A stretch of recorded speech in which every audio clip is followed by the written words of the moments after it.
news, and that is the hotel messed up. Right? Who had the hotel messed up? You got to the hotel and they didn't have your name on there? All right. So that's called job security. So if they did the job perfect, then the people at the front desk wouldn't be necessary. You can just register online. That's why I'll mess up every once in a while, because that justifies me staying here. So you don't teach people everything you know, because then sometimes there's not a need for you. You may have been asked to do your credit card when you checked in. I'll make a phone call at the break, and that will be corrected. If you would be nice enough to write your name down, and that your name wasn't on the list when you checked into the hotel, and sometime during one of the breaks give that to me, then I'll call the hotel and we'll get that straightened away.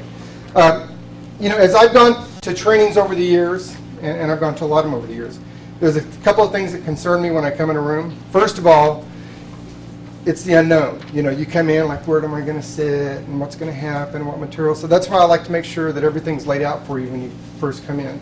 The second thing I want to know is kind of what's the schedule. I mean, how long is today? Do we eat? What time are we going to get done? So let me kind of walk you through the schedule a little bit. And that is, we'll start 7:30 to 5 today and tomorrow. And I start on time.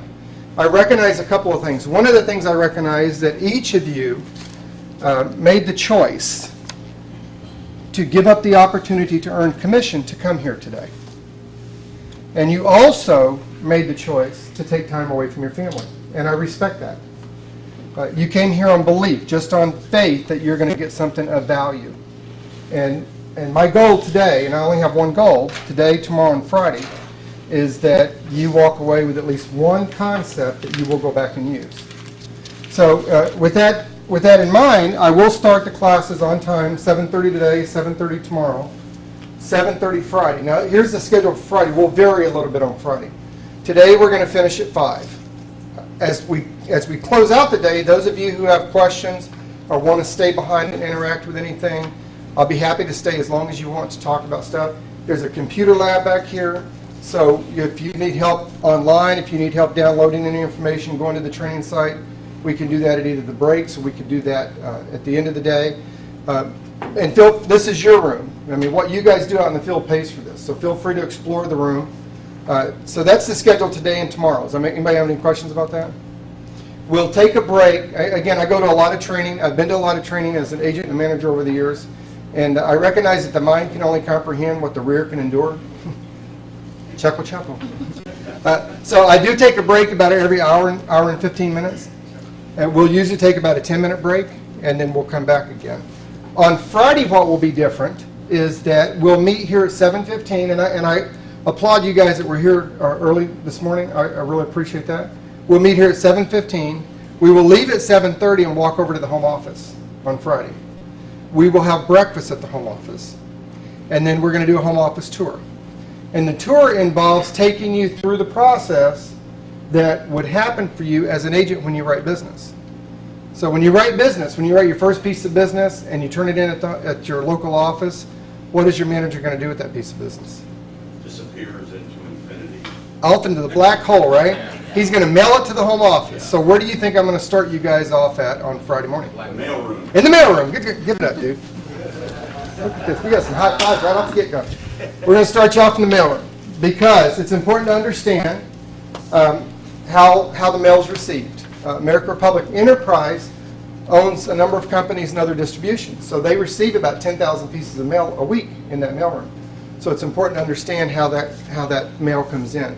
Then we're going to take you to entry, because if your business isn't entered properly, then you don't get what? Commissions, money, honey. And then we'll go to scanning, so you can see your business actually scanned into the computer system. Then we'll go up to underwriting, so you can have a chance to visit with underwriters and see how the business is underwritten, have them talk to you. Then we're going to go to agency, who will support your business once it gets issued. So your commissions and business cards and all that kind of stuff. And then we'll come back over here. Does that make sense? I do ask you, again, I recognize that each of you gave up the choice, or each of you made the choice to give up the opportunity to make a commission to come here. And you did that just based on faith.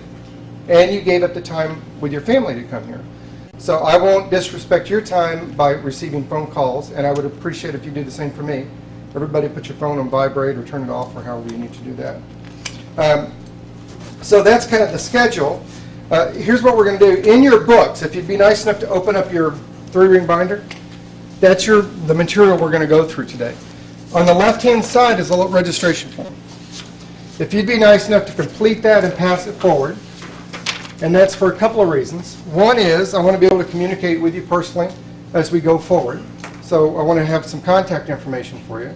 And the second reason is I want to make sure that your name is spelled correctly. So if your name on the name tag in front of you isn't spelled correctly, that we got that name off the registration form your manager filled out and sent in. So I just want to make sure that the name's spelled correctly. Now, one of the things I'm going to do is I'm going to hand out these gift cards. Because another question you have when you come in for a 3-day training like this is, how do you do the food? So we tell you in the welcome letter we do continental breakfast here. If you want a full breakfast, you should eat it before you come here. But we'll give you a $75 gift card, and that will give you the opportunity to buy your lunch and dinner today and tomorrow. And then Friday, your breakfast will be taken care of. Continental breakfast in here Wednesday and Thursday, and breakfast at the home office on Friday. All I would ask you to do when you get this, and I'm going to pass it out in just a second, is at the top of this, if you'd be nice enough to write your name on here, tear it off, and then pass that back forward for my record keeping. Is that fair? So I'll give you just a couple of minutes to complete that and send it back in.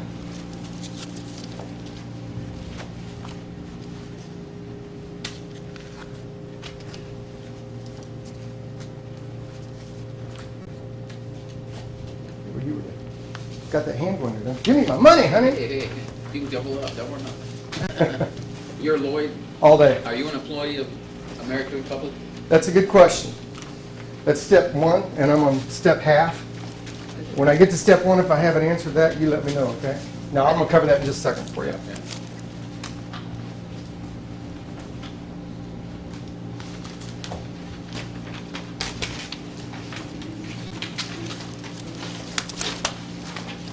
Did I get everybody?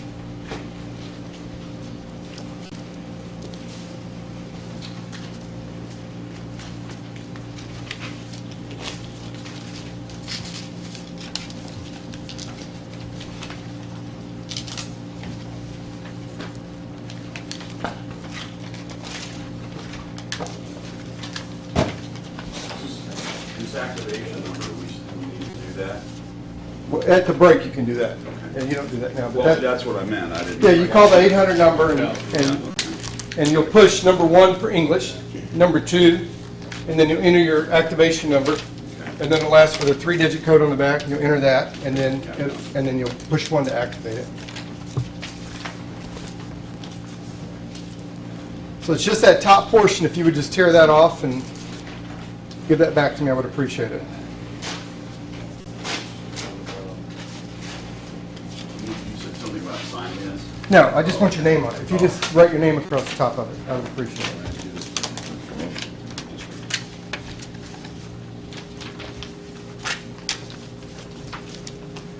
This is all the housekeeping stuff I have to have during my $1.95 a week. Lloyd, I brought some business. About That's why I turned it 298. into you. Oh, you brought business with you? Huh, how dare you do that? What makes you think we want business? Oh, that's our job. Oh, okay. See if we can't work that out for you.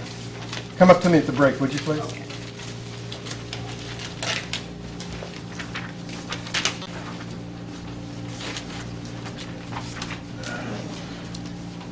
Everybody have the registration form?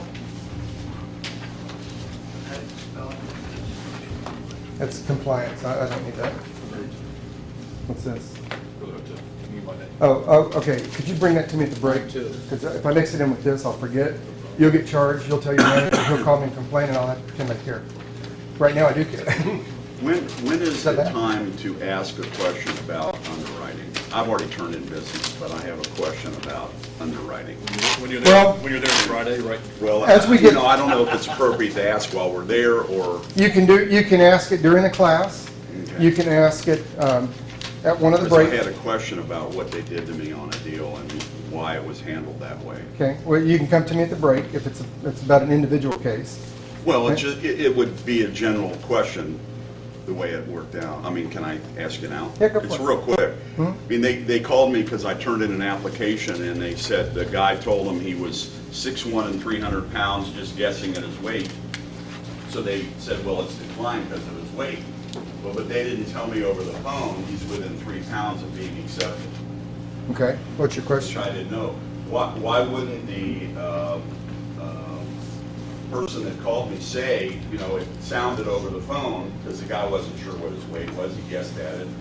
Why wouldn't the underwriter say, you know, if there is a way this man can verify his exact weight, we might be able to, you know, it was almost like they were trying to decline him and not trying to help me or figure out a way to maybe get the guy accepted. That was my question. So your question is, why did they tell you that on the phone? No.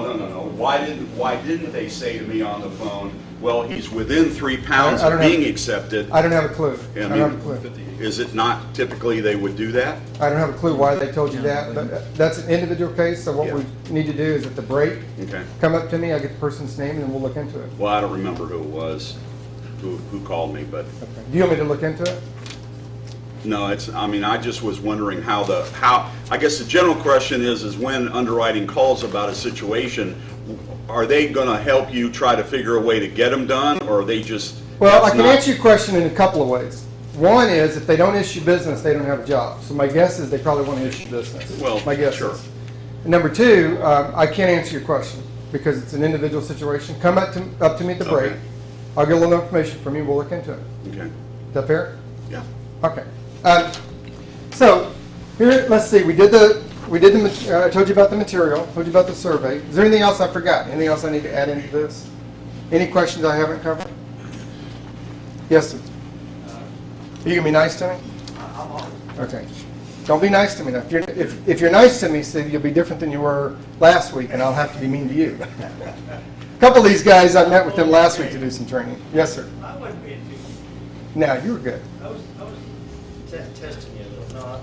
No, when we came in, Ed told us to go into the parking garage across the street. At the home office, yes. No, across the street from the Marriott. We didn't realize it was, fee for service.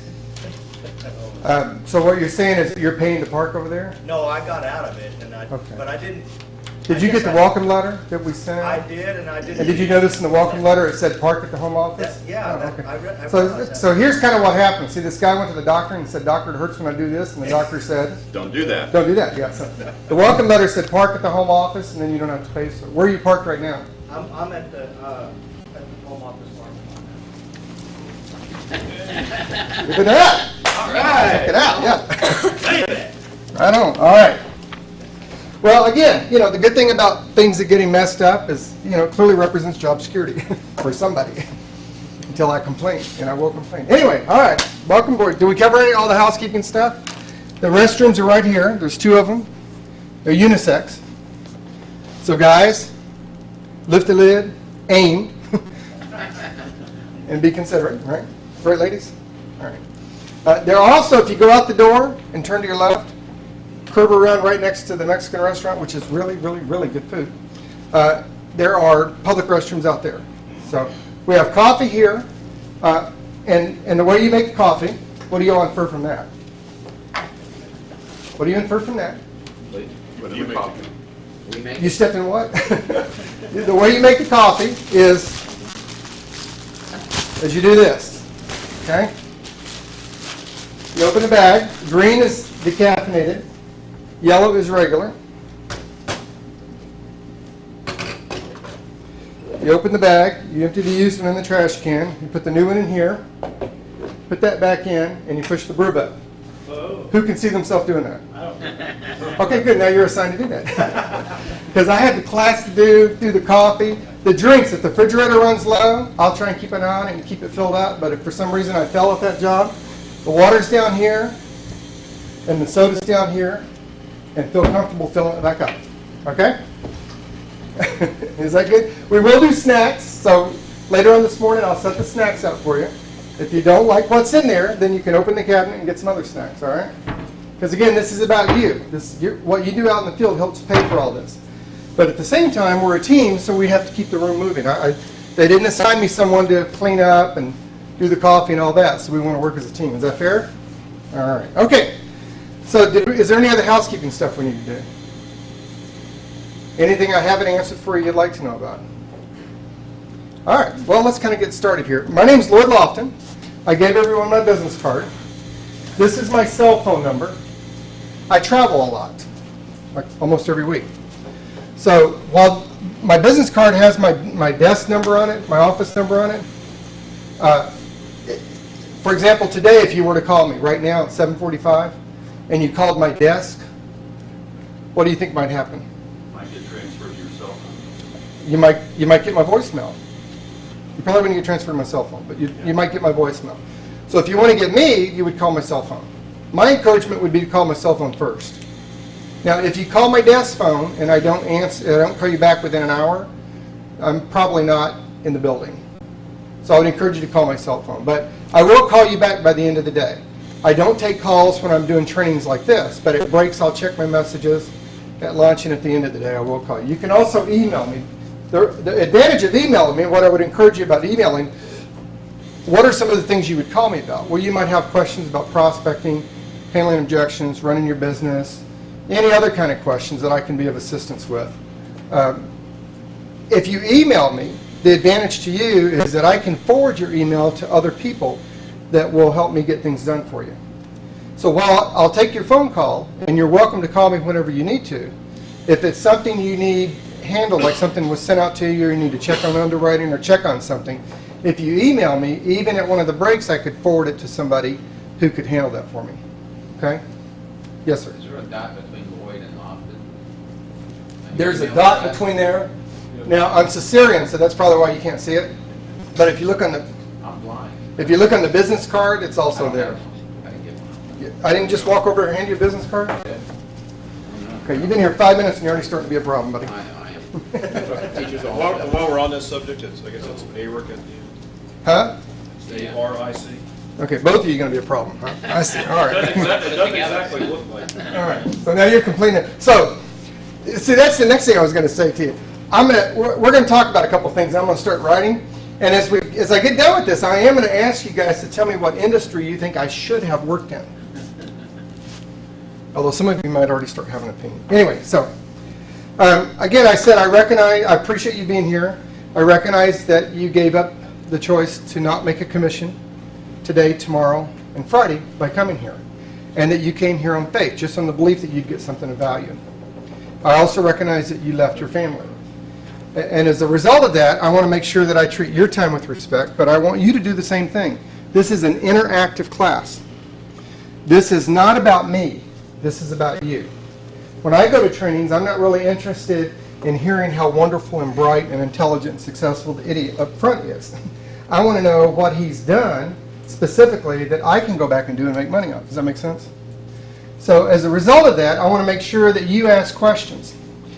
My view of training is it's more important that you find out what you need to know, what you want to know. In other words, that buzzword. When I go to trainings and I'm sitting there, I'm usually kind of listening for that buzzword, that one idea, that one concept, that one thing that makes sense to me, the thing I can see myself doing.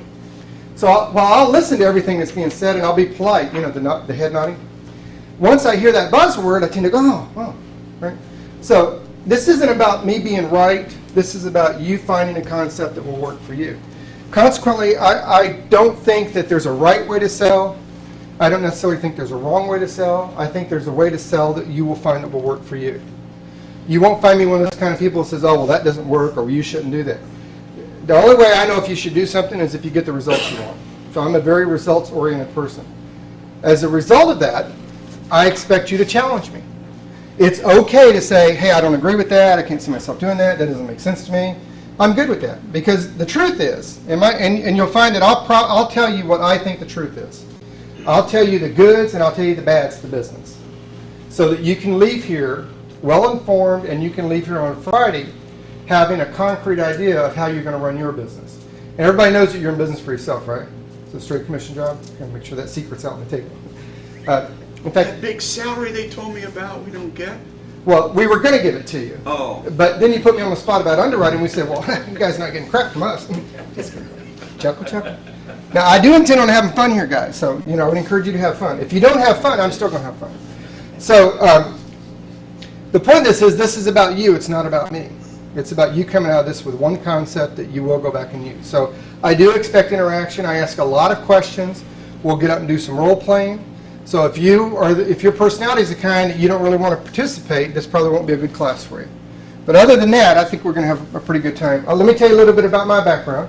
I was hired in November of 2002 as an agency manager with American Republic in Knoxville, Tennessee. I started in the insurance business in 1977 with John Hancock in Alton, Illinois. Who knows where Alton, Illinois is?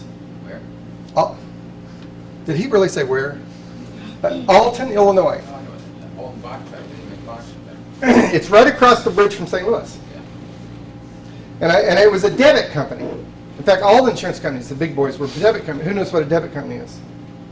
A debit company is, they would assign you a book of business. Like, for example, they would assign you an area and say a $100,000 book of business. And you only got commissions on the increase. So if you wanted to earn, what they did is they took the renewals and they divided it. And every 13 weeks you got a check for the same amount for that 13 weeks. And then the next quarter you would get based on that division. But you only got commissions on your increase. So if you had a $100,000 book of business and 10,000 fell off, what did you have to do? You're in the hole. You had to write 10,000 more to keep your pay the same, right? But you only got commission on the increase. Now, what do your customers tend to do throughout the year to you? Probably cancel a policy. Yeah, they're rude. They die, they cancel, they move away. Attrition. Right, yeah. So if you had a $100,000 book of business, 10,000 fell off, you'd have to write that 10,000 to keep your pay the same, and then you'd have to write a plus in addition to that to actually earn a commission. Does that make sense? So that was kind of the old way. Anyway, I did that for about 3.5 years. I left there as a sales manager, went across the bridge to St. Louis with Combined Insurance Company. Has anybody heard of Combined Insurance Company?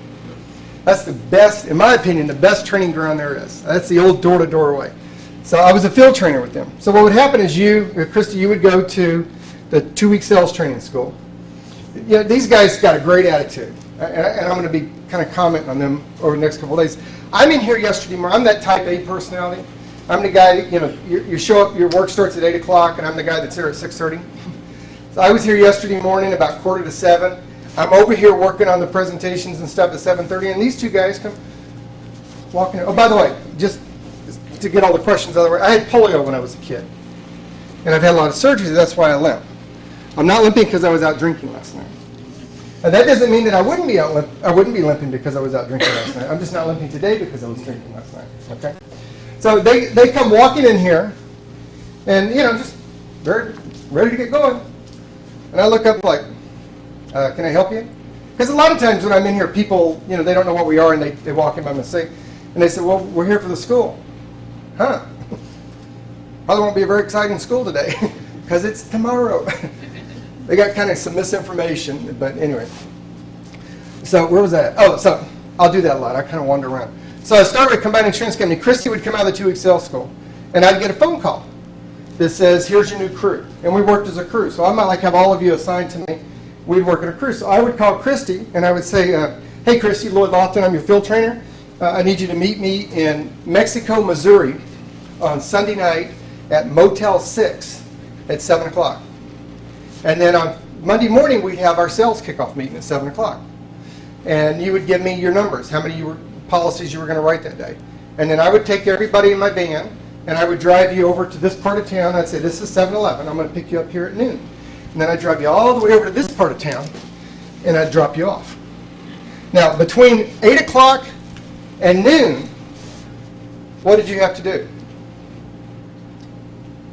Yeah, you had to get over there if you wanted to be picked up at noon. Now, what if you had to go to the bathroom? Bush. You had to get indoors. You got really good at getting indoors. Because unless there was a store in that neighborhood somewhere, that's what you had to do. So anyway, when I came to American Republic, I was a broker. I had been with Mutual of Omaha, and I had left them and become a broker. And in fact, the way American Republic even found me, because I was recruited here, was a friend of mine worked for another company. He wasn't happy, and he put his resume on Monster. And my wife was friends with his wife. And his wife kept telling my wife, Lloyd should put his resume on Monster. And I kept telling my wife, but why? Are you not happy with what I'm doing? Am I not making enough money for you? And she said, make more money, right? Yeah. For some reason, wives never think we make enough money. Darn thing. So I said, well, how about this? If I put my resume up on Monster, will you leave me alone? So I put it up on Monster, and not 2 weeks later, someone from American Public called me. So I got recruited in November of 2002. I took over the agency office on December 1st. Now, at the time, that week I was waiting for my agent number to come through. I went into the office, excuse me, and it was an interesting office. We had 14 agents assigned to it. They hadn't had a manager in 6 months. I only had contact information for 2 of the agents, one of which never called me back. The other agent, when I called him and told him I was having my first meeting, he said he'd be glad to come to the meeting, glad to have the support, but where was the office? This guy's going to be a real winner. I'm building my retirement on this guy. So anyway, the first week of December, I came to Des Moines for a week. Now, when I came to Des Moines, where there was 38 offices at the time, and I'm proud to say the Knoxville office was 38. It was on the bottom of the totem pole. So I came to Des Moines that first week for a manager's training for the whole week. They flew me in on Sunday, and I went back on Saturday. So the whole week I'm there. And then the second week I was there, did some recruiting. The third week was Christmas. So how many people worked at Christmas time? Right, nobody worked at Christmas. And the fourth week was the week after Christmas, and I did some recruiting. And then the first week in January of 2003, I went to Charlotte, North Carolina for a manager's training.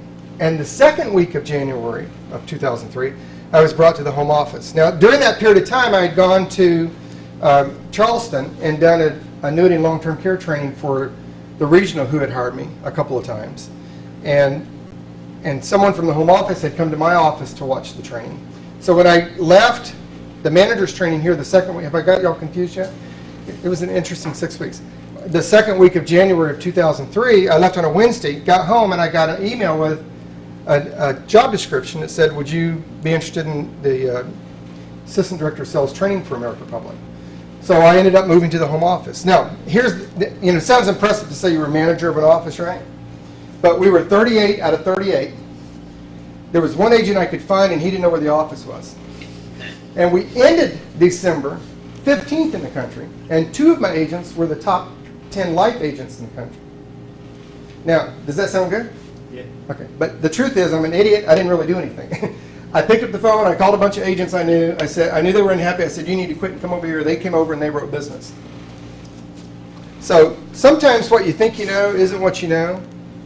But I do have a lot of history. So I trained a lot of people, and my experience is that you will probably do what you will do. So I got a little disclaimer I want to say, and I want to kind of get an idea of your background. I'm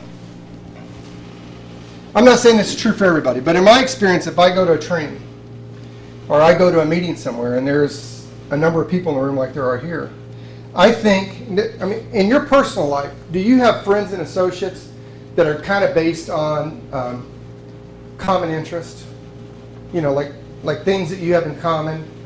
People like the same. Have you ever noticed in life that people who agree with your opinion, you tend to like and think, gee, that's a pretty sharp guy. And people who don't agree with you think, he's an idiot. So we tend to have our friends and associates are based on commonalities, things that we have in common. I think it's reasonable, at least from my perception, I realize I could be messed up, that you could be in a room like this with a number of people, and it would be normal for there to be at least one person in this room that wouldn't see me as, like your cup of tea. I mean, most likely between today and Friday, there's something I'm going to say or do, the way I phrase something, the way I come across, my delivery, that could be, bothersome or annoying to somebody. And I recognize that because I don't necessarily get along with everybody. Here's what I would ask you. First of all, I would apologize for that. I would apologize to each of you for however I come across that you might find offensive. And I would ask you to forgive me and set it aside. This is about you, not about me. So I would ask you to listen to the content, not the delivery. Find that one concept that you will go back and make money on. And then if you would just be nice enough to overlook everything else. Can we do that? Would we agree on that? Okay. Here's what I'd like to do. I'd like to kind of go around the room.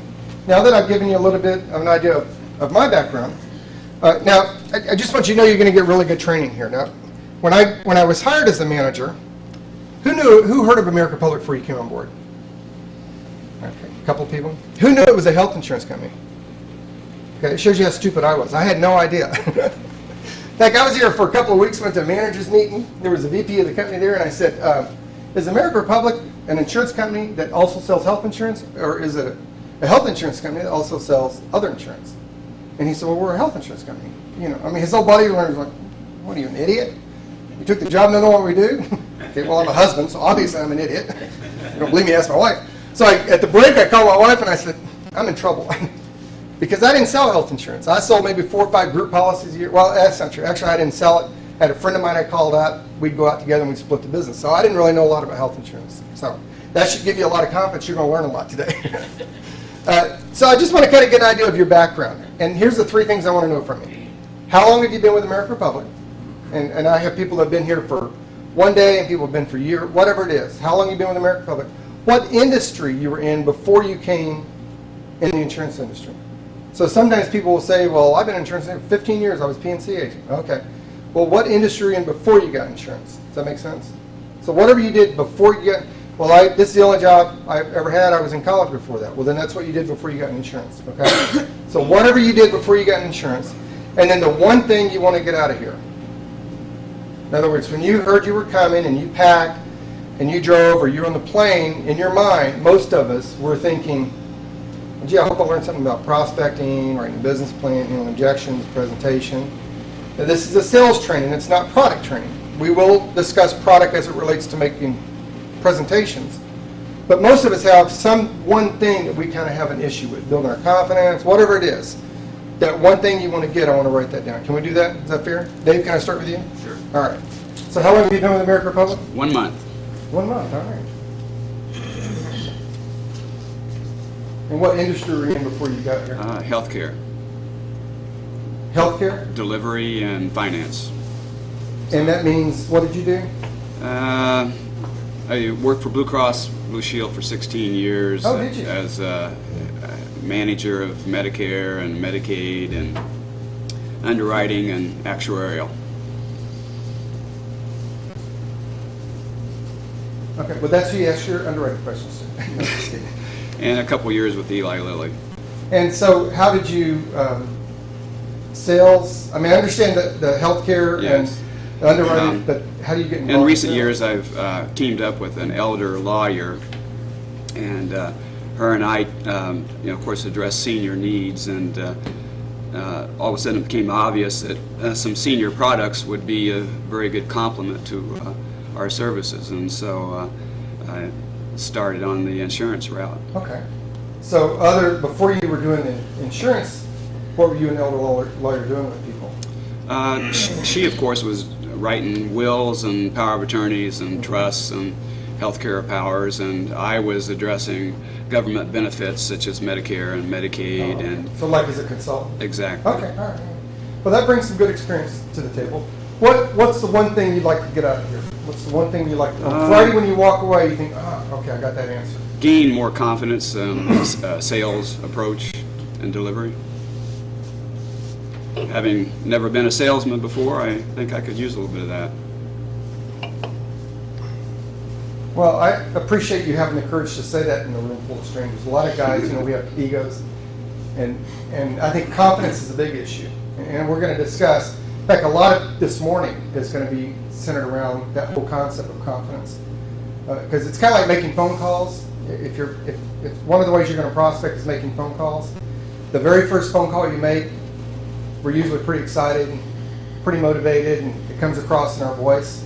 And if you make 20 phone calls and you don't get an appointment, and you make 40 and you don't get an appointment, how well is your delivery on the 51st phone call? And that's kind of the key, is to sustain that same level of delivery from the first to the 51st one. And having confidence in what we're doing probably plays more of a role, and we'll talk a little bit more about that. I appreciate you sharing that. Gail, Yes. how long have you been with American Republic? I have been with American Republic about 7 months. Woo. I worked in the trucking industry before that. Do you mind if I ask what that means? I was office manager for a 50-unit trucking company, ran 48 states. Oh my gosh. So you're used to things not going right? I'm used to numbers. I did all the payroll, the Okay. taxes. I'm a numbers person. Well, got insurance. What a match for you, huh? Yeah. Mhm.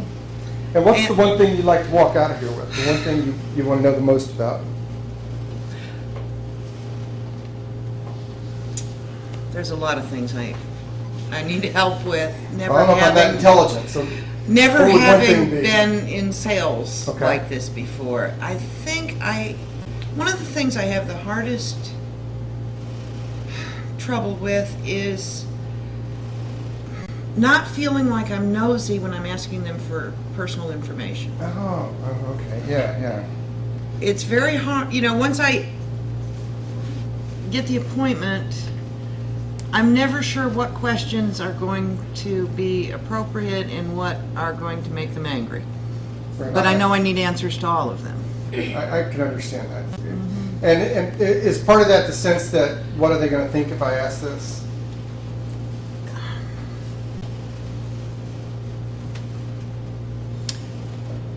Not, yeah, are they going to think that I'm just being nosy, or are they going to think that I need this information to get them the best quote I can? And that has, ironically, could that have an effect on your confidence in the way you Oh, ask questions? certainly, Yeah. It's certainly. funny how that red line kind of runs through for all of us. Well, I think we can help you with that. In fact, we're going to discuss some of that this morning, but as we go through the next couple of days, we're going to talk a lot about that. And the interesting thing about questions is, what do you think the purpose of questions are? Find out information. Just fact finding. The purpose questions gather information. And we'll discuss some of the concepts. I'm real big on words. I like to make sure I understand what you meant by what you said, and I like to convey to you what my understanding was. Now, what you meant may be different than what I heard you say. So words are important, but we'll talk about asking questions, and I think we can help you with some of that. William or Bill? Bill. Bill, okay. I've been with the company, a little over a month, something like that. Okay. And I've been in the insurance business for about going on 3 years. Okay. Before that, I was in the mortgage business for 8 years, both as a loan officer and as a sales manager. And before that, in the healthcare field for 15 years. What'd you do in healthcare? Sold medical equipment to nursing homes and hospitals, traveled worldwide, nationwide. So you have a little inside knowledge of how those systems work. You mean the systems that I sold? Well, like nursing homes and, yeah. Basically, we sold lifting and bathing and lifting equipment for the Oh. elderly and the handicapped. And been selling since I was 10 years old, so So I'm an old pro. dominant buying motives for seniors and issues that may affect the benefits they get from Medicare supplements, long-term care, those type of policies. You know, all types of you'd be able to senior. relate with. Very little health insurance, Right. some health insurance, but very little, mostly specializing in the senior market when it comes to final expense, supplements, also the Medicare Advantage plans, Part D program. Basically, not bragging, but I'm an expert in that. We've had so much training in that, it's unbelievable. Well, You have I don't think it's bragging to say what you're confident in. Well, You should, just, yeah. I mean, because of the nature of the beast, that you gotta go to, every company has more and more training on all that because of the Right. problems that have developed from unethical salespeople, so they make you train more and more and more, so. And what's the one thing you'd like to get out of here? Well, to learn a little more about how some of the sales skills will work in, when it pertains to health insurance, since I've sold some of it, but not, that wasn't my main It's not how you area. pay your bills. Yeah. Okay, I think we can do that. Christy, can I go up to you? Sure.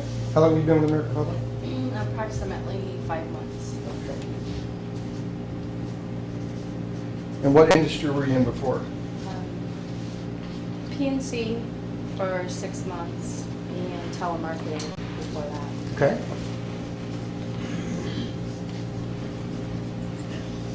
So does telemarketing mean that you're comfortable on the phone? Oh, yes. Okay. So one of the ways you may see yourself prospecting would be to make phone calls, make appointments? Yes. Okay. And what's the one thing you'd like to get out of this? Motivation. Do you mind if I ask what you mean by motivation? I tend to get too comfortable when I have a sale, and I lose the motivation of getting the next sale.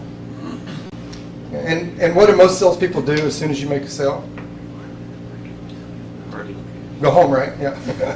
But when are you at your best? When's the best time to make a sale? Yeah, right after you make a sale, because your senses are up. You're reading body language, you're hearing voice inflection, you're noticing the buying signals. But most of us, as soon as we make a sale, we tend to do what? Take off. Yeah, take off phone. Yeah. So, well, we'll talk about motivation. And as we go through this morning, motivation's kind of an interesting issue. I would consider any training I did to be a failure, in my opinion, if when it's over with, people walked out and said, gee, I'm really motivated. And I'll tell you why. I know it seems kind of weird, but is motivation a factor of feeling? If you feel motivated about something, is that a factor of feeling? Feeling, okay. And do you feel, are feelings a result of some kind of interaction or reaction to something or someone, Frank, would you say? Okay. So here's my concern. If as a result of your interaction in this training over the next 3 days, you leave with the feeling of being motivated, what happens next Thursday at 7:15 at night when you've made 4 presentations and you haven't got a sale? And the stimulus, the reason that you felt motivated, which is the interaction in the class today, is not there. Then what happens to motivation? Kind of goes, right? So the reason I kind of, remember I said I like words? What I hope when I do a training is that people walk out inspired. And here's what I mean by inspired. A commitment, in my opinion, this is my definition, doesn't have to be yours, but a commitment is what you do long after the feeling you had at the time you made the commitment has left you. Does that make sense?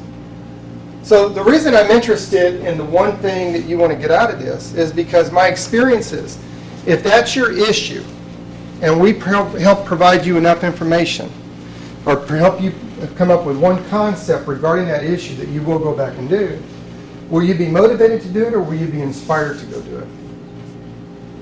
Inspired. Inspired. So I would hope that you would walk out inspired to go do one thing. And just do it long enough. Scientifically, they say if you do something for 27 days, it becomes a habit. So, I believe we'll be able to help you with motivation. But more important, I'm hoping we can move motivation to inspiration so that once you pick up whatever that one thing is going to be for you, that you will do it. And I'm going to use that word a lot over the next few days because will is very important. I hate going to trainings where they say, you have to do it this way. You have to make phone calls this way. You have to use a script. You have to present this way. Because I understand what straight commission means. And what does straight commission means? What does that mean to you guys? Yeah, that means I don't have to do it that way. You may want me to do it that way, and I might be socially appropriate. In the office I'm going, and I'm thinking, you're an idiot, I'm never doing that. And when I go out in the field, what am I going to do?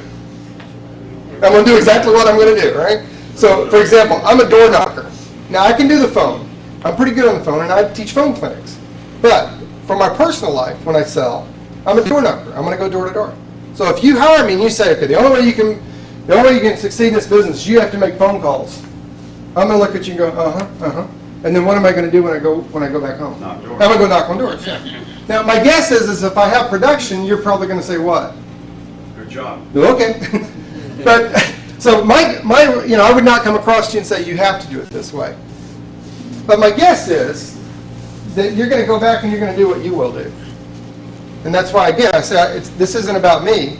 You're not interested in hearing how wonderful I am. You're interested in hearing a technique or a process or some procedure that I did in the past that you could see yourself doing and make successful for you. Does that make sense?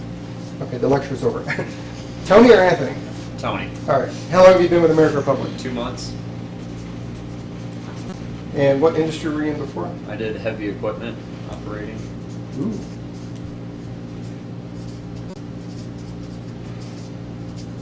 You ever watch that on cable where they do the heavy equipment stuff and they got the diggers with wheels that big? My son and I are sitting there looking at them. We'd like to run into a house with that sucker. Chuckle. We never really do that. And what one thing would you like to get out of this? Better on the close. The close. What's kind of interesting about the close Well, I think the close is I think that close is an issue for a lot of people. And what's interesting about the close to me is, in some ways, and I'm not saying this is true for everybody, but in some ways, if you've been in sales for more than a year or two, have you always kind of had the perception that the sale is like a stage? And that, for example, you're on the stage, you take a sales job, and that's the stage. And then the curtain goes up, and you're in the approach. And the curtain goes down, the curtain goes up, and you're in the qualification. The curtain goes down, the curtain goes up, and you're in the presentation. The curtain goes down, the curtain goes up, and you're in the close. Have y'all had that? And the truth is, the sale is just one fluid motion. And we'll talk a lot about the close, more of that tomorrow, although we're going to hit a lot of it today, because there's actually a place where the close first occurs, and where do you think that is? The very first contact. The close begins at the very first contact. And once we get the concept that the close starts at the first contact and the sale process, in fact, one of the things I would encourage you guys to do is to get rid of, or suspend, not get rid of, because you won't get rid of something until you believe it. Suspend 2 thought processes. Suspend the concept, if you could, just for 3 days. You're welcome to go back to it on Monday, but for the next 3 days, suspend the concept that the product has anything to do with the sale. Because the product, and even product knowledge to some extent, has absolutely nothing to do with the sale. The truth is, if we do our job properly, the product that people, what's the word that we're going to use? The product that people will buy reveals itself as a result of us doing our job properly. And the second thing I would encourage you, particularly if you're new, you've only been here a month or 2 months, quit trying to make sales. In some ways, I think we make a mistake as an industry, maybe as a company, and we bring you guys on and talk about making a sale. And I know, I mean, I'm 53, but I can think back to when I first started insurance when I was 21 years old. I know that while my thought process is I need to make a sale, I knew that if I couldn't get in front of somebody that was willing to listen to me and had the ability to write a check, what would not happen? Yeah, I wouldn't get the sale. So, you know, we're going to train you. I'm going to train you in the order that I want you to do things. Because the most important thing for you to do is feel comfortable and confident getting in front of people. Forget the sale. If you make enough presentations, you'll trip over sales. And the good thing about the 21st century, you know, 2000 and beyond, is when I started in the insurance industry, we didn't have things like cell phones. We didn't have the internet. We didn't have MapQuest. We didn't have GPSs. We didn't have direct mail. We didn't have internet leads. We didn't even have telemarket leads. Excuse me. In fact, when I started in the insurance business, and I would go out to Mexico, Missouri, or Macon, Missouri, or Wentzville. If you haven't been to Wentzville, you need to go to Wentzville. I'd go to Wentzville, Missouri, and what I'd do is I'd go to the first Greasy Spoon restaurant I could find with my renewal cards. And did you know that back in 1977 there wasn't even FedEx? What we'd do is we'd find the brown truck. Who knows the brown truck? UPS. We'd find a UPS guy and I'd buy him breakfast.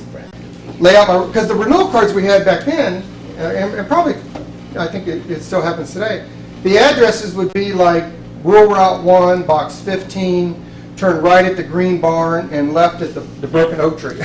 Anybody ever had directions like that? Oh, yeah. So I'd buy the UPS guy biscuits and gravy, because the Greasy Spoon restaurants have really, really good biscuits and gravy.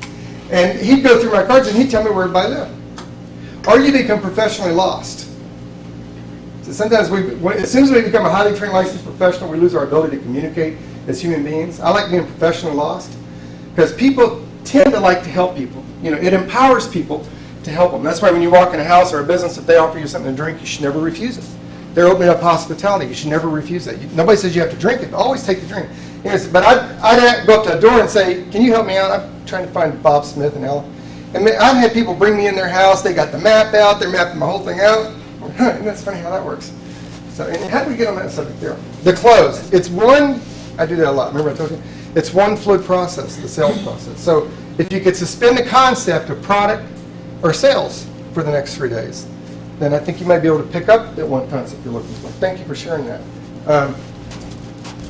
Tony, right? Or Anthony? Anthony. Okay, Anthony. How long have you been with American Republic? Just over a month right now. Okay. And what industry were you in before insurance? I was a high-rise window cleaner. A what? High-rise window cleaner. Wow. So you got on one of those scaffold things? We did that. We just threw ropes over the sides of buildings sometimes. Sat on some wood boards and went to town. Okay, ladies and gentlemen, I'd like to introduce you to a man. Anybody that would throw a rope over a side of the building and drop down, this guy's no prospect, I can tell you. I got a door-to-door guy in my hand right here. He has no fear. There's no fear. So, a rope, drop off the side of the building, go sell insurance. How did that happen? Well, I started having seizures, and the last place you want to be when you have seizures is on the side of a building. So. Yeah, that would not be good. Now, see, that kind of you ever heard the old saying, if common sense was common, common sense, do you have common? If common sense was common, more people would have it. There's a guy with common sense.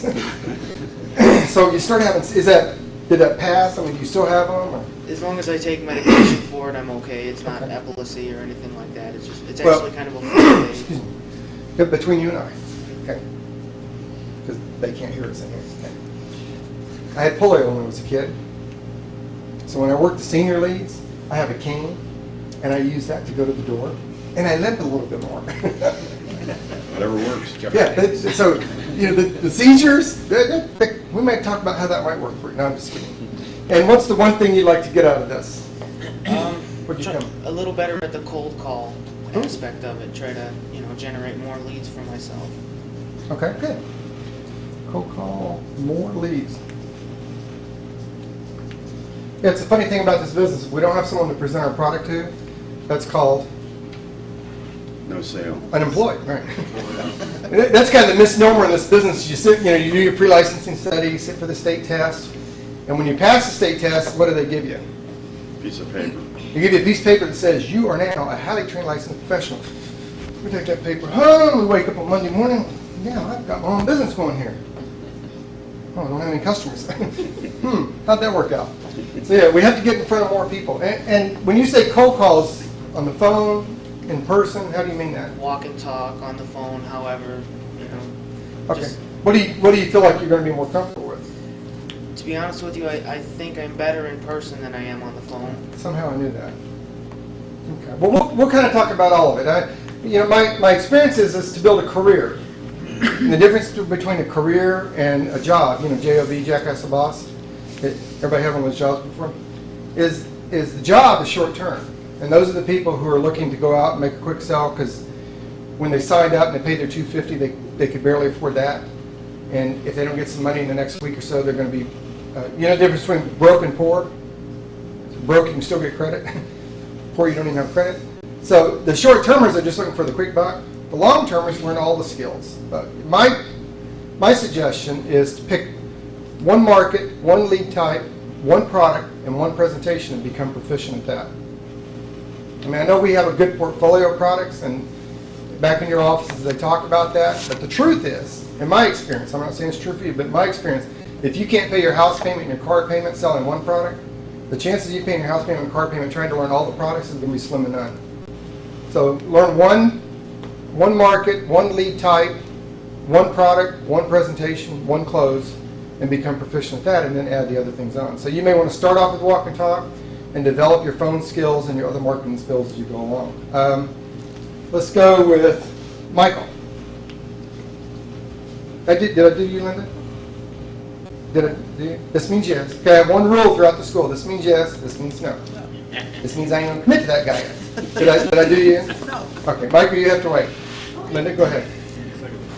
I've been with American Republic now about 4 weeks, Okay. and before that, kind of all of the above. I have, So you jumped off buildings with a single bound? No. Ran heavy equipment? but I did, well, yes, I have as American. I have a small trucking company with my husband, interestingly enough, and Oh, you ran still do all that? You still have that? Yeah, I still Okay. have that. We have our own authority, and we're just now down to 1 truck. We did have 5. But for many, many years, I was in human services, Okay. determining eligibility, doing investigation. Worked in medical, worked in social security, disability. And what's the one thing you're looking to get out of this? All of it. I want to learn how to sell. I want sales skills. I want to know how to prospect.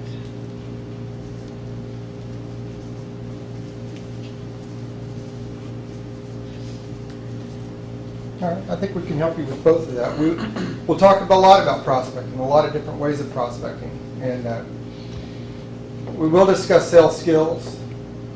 I'm more concerned about those skills being related to the prior experiences you bring to the table. I think each of you bring skills and talents to the table that will benefit you in running your business. So I want to make sure that we talk about how we can take the skills you already have and assimilate them to this business to kind of get you off to a fast start. Michael? Yes, sir. Well, I've been with the company for about 4 months. Okay. Before that, I was in construction most of my life. Had general contractor's license in California, built houses, dug ditches, Okay. beat my fingers up, broke my back. Ooh, you broke your back? No. I mean, And so you jump off the building with him or something? metaphorically speaking. I see, all right. And, you know, decided to change into something else. So, And what's the one thing you're looking to get out of this today? well, I want to be able to increase the percentage of my sales with my efforts that Oh. I have. Because I'm making a lot of effort, but I'm not closing as many as I want to. I feel like I should be able to. I have a really wonderful product, Okay. and I have a good base of leads and clientele. I just feel like I can do better at the close with this. And I'm watching you for 10 tips for success. And I've got a list going already. I already got 2. You already got 2, huh? That's right. So, All right, well, see me at the break, because I charge $12.50 for each one of them. Okay. In cash, by the way. You're a salesman, so I wouldn't take a check. Let me tell you a quick story. I'm in here in November of last year with Jeff Holloway, who's our senior vice president. And he and I are working on a presentation, and my wife's in here getting the food ready and stuff, because she's always helped me with my business. And Jeff says something about one of the words in the presentation, and I challenged him and said, well, this is why I'm doing it. So he turns around to my wife and he asks her the question. Has anybody worked with Jeff? Jeff is a real question person. So he says, well, let me ask you, Debbie, if you were a customer, and then he asked the question. Now, my wife's been married to me for a long time. So he asks the question, and she looks at him and doesn't answer. And he just does the awkward pause. He keeps looking at her, because that's how you get people to answer. And after a couple of minutes, he says, well, it'll work better if you answer. And she says, well, why? You're a salesman. You all lie. Huh. Let's see, honey. This may not be the best way for job security and promotions. It's calling your husband's boss a liar.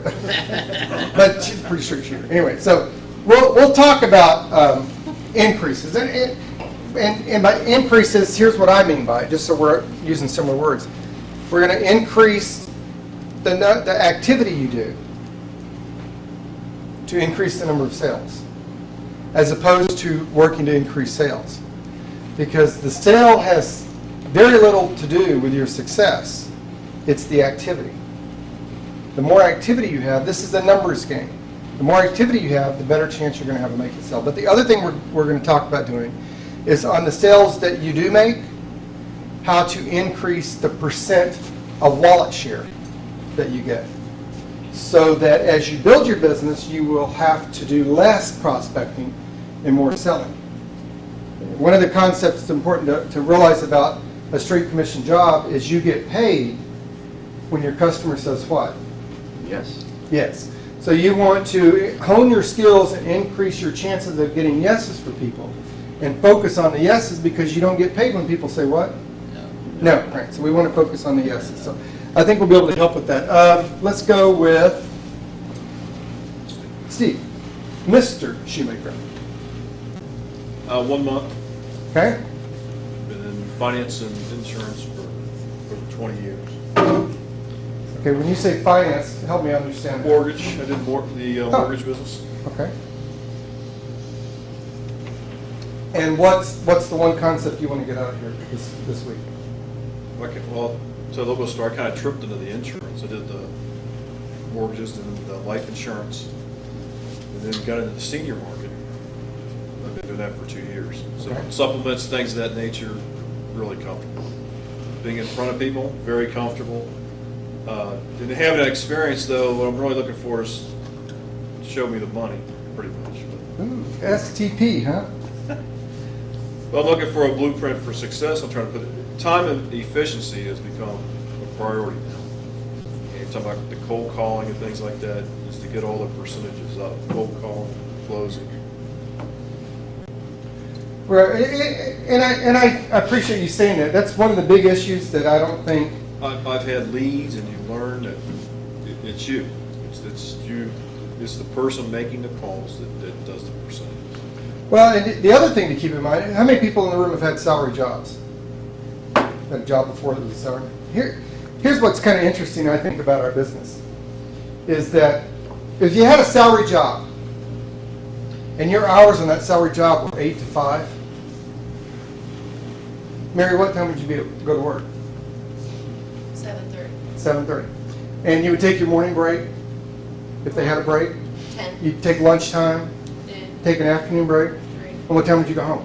5. Would everybody agree with that? Did you move that? Would everybody agree with that on a salary job? If your hours were 8 to 5?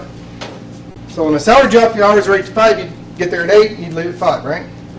If we change the label from salary to commission, we tend to lose our minds. I mean, here's what happens. When we change the label from salary to commission, then we get up at 8 o'clock. We go out in the kitchen, still got our skivvies on, hadn't brushed our teeth, hair stand up on end.